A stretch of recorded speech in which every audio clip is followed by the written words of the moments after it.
बेटा अगला ईडीएम है वाइट एलिफेंट। वाइट एलिफेंट का मतलब ये नहीं कि सफेद हाथी, नो। सफेद हाथी इसका लिटरल मीनिंग है, लेकिन मैंने हमेशा बताया कि बेटा लिटरल मीनिंग नहीं होता ईडीएम्स का। ईडीएम का होता है इम्प्लाइड मीनिंग, जो छुपा हुआ मीनिंग होता है। अब जैसे वाइट एलिफेंट क्या होता है, अब जैसे देखो मैं अपने चार्टर्ड प्लेन में आराम से लेटा हुआ हूँ। हाँ ये मेरा ही है बेटा, मैंने पिछले महीने 500 करोड़ का खरीदा है। हाँ, मजाक से हटके बेटा, सच में मेरा। तो ये अब ये मेरे लेकिन वाइट एलिफेंट साबित हो रहा है। अब वाइट एलिफेंट साबित हो रहा है, इतना महंगा ले लिया।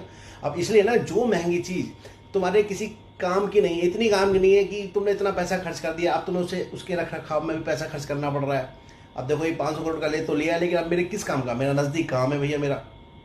तो अब मैं कह सकता हूँ कि now it is a white elephant for me. अब मेरे लिए सफ़ेद हाथी हो गया समझो। सफ़ेद हाथी की एक ऐसी चीज़ जो घर में बहुत महंगी होती है, उसकी रख रखाव में पैसा खर्च करना पड़ता है। जैसे something that is very expensive and you have to spend a lot of money to keep it in a good condition, but that is not useful. तो वही होता है बेटा वाइट एलिफेंट, मतलब बहुत महंगा, उसका कोई यूज़ नहीं है, तो वही वाइट एलिफेंट है।